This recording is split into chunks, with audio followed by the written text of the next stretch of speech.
Are the Vancouver Canucks on the brink of a major turnaround? After a frustrating loss to the Dallas Stars, head coach Rick Tocchet delivered a bold message about player performance and accountability. With crucial forwards seeing their ice time slashed, it's clear that only those who truly earn their minutes will take the ice. This could be a wake-up call for some of our stars, and fans are eager to see how they respond. Stay tuned, because this is a pivotal moment for the Canucks. Rick Tocchet, the head coach of the Vancouver Canucks, has been making headlines lately, and for good reason. After a tough loss against the Dallas Stars, he didn't hold back when addressing why key players like Brock Boeser, Jake DeBrusk, and Elias Pettersson saw their ice time cut. His comments were clear. You have to earn your ice time here. This sentiment resonates deeply in a league where every minute counts, especially when the stakes are as high as they are for the Canucks this season. Now, let's break down what this means for the team moving forward. The Canucks are in a critical phase where every game matters, and Tocchet's decision to limit ice time for star players sends a strong message. It's not just about talent, it's about accountability and performance. In his post-game interview, Tocchet emphasized that no one is above the team's expectations, and honestly, I appreciate that. It shows that he's setting a standard for everyone, regardless of their status. The bottom line is, to win in this league, you have to prove you deserve your spot on the ice. Jake DeBrusk's ice time was particularly telling. He logged just 12:45, the lowest of his season, and that's a significant reduction.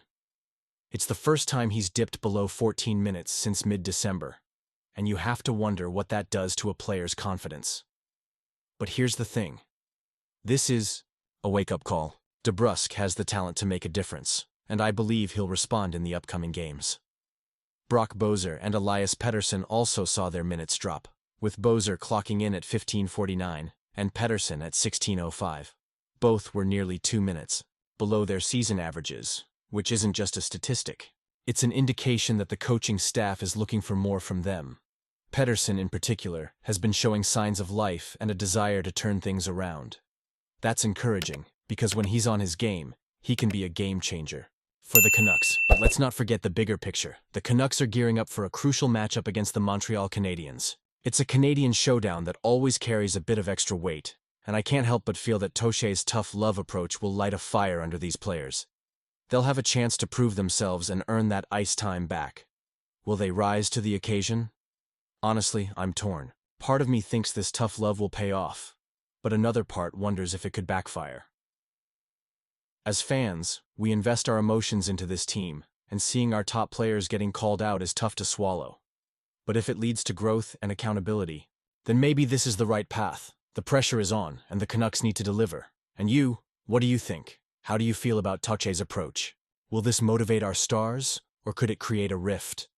I want to hear your opinions down below. The excitement continues as we look forward to how this team responds in the next game. So let's rally together, Canucks fans, and keep the faith. The Vancouver Canucks faced off against the Dallas Stars last night, and let me tell you, it was another tough outing for the team. The final score?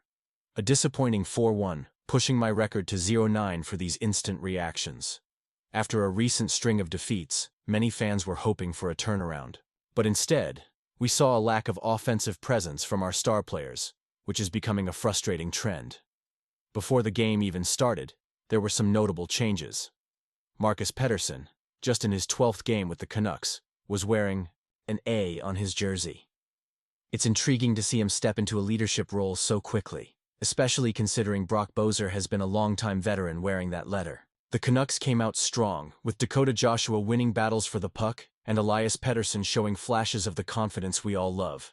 But as the game progressed, it seemed like the stars just didn't align for the Canucks. The first period ended without any goals. Both teams had their chances, but it felt like the Canucks were still searching for their rhythm.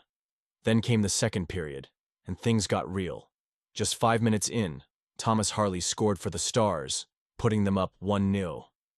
It was a tough break, especially since the Canucks had shown some promise leading up to that point. But a defensive misstep allowed Harley to get a shot off, and it found its way past Kevin Lankinen. After falling behind, Coach Rick Tocchet decided to shake things up by mixing the lines. It seemed to pay off when Derek Forbort scored to tie the game at 1-1.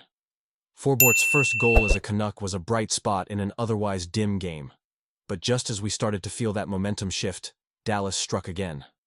Cody Ceci's shot was initially blocked, but it fell right to Mikael Granlund, who capitalized on the opportunity to make it 2-1 before the second period ended. Talk about a gut punch. Going into the third, it was clear the Canucks needed to find a way to rally.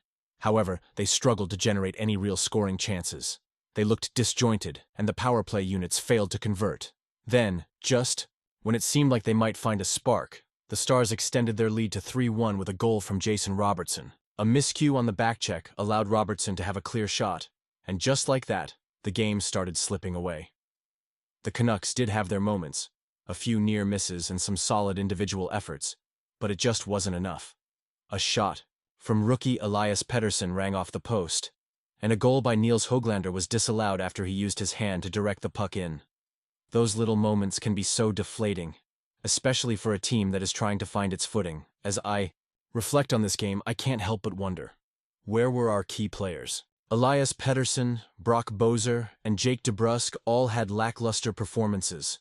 That's concerning, to say the least. Do you think this was the best decision? Honestly, I'm torn.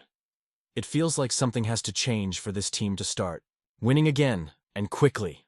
On a brighter note, I did notice some improvement in the game of Jonathan Lekkerimäki. Despite being smaller in stature, he was strong on the puck and made some smart plays. It's encouraging to see young players step up, but we need our veterans to lead the way. So, what's next for the Canucks? They need to regroup and find that spark that has been missing. The potential is there. We just need to see it realized on the ice. And you, what do you think? I want to hear your opinions down below. Are we seeing the right moves from the coaching staff? Will the Stars eventually shine for our Canucks? Don't forget to like, share, and subscribe to stay updated with all the latest news about the Vancouver Canucks. And remember to activate the notification bell so you don't miss any updates. Let's keep the discussion going, and as always, go Canucks.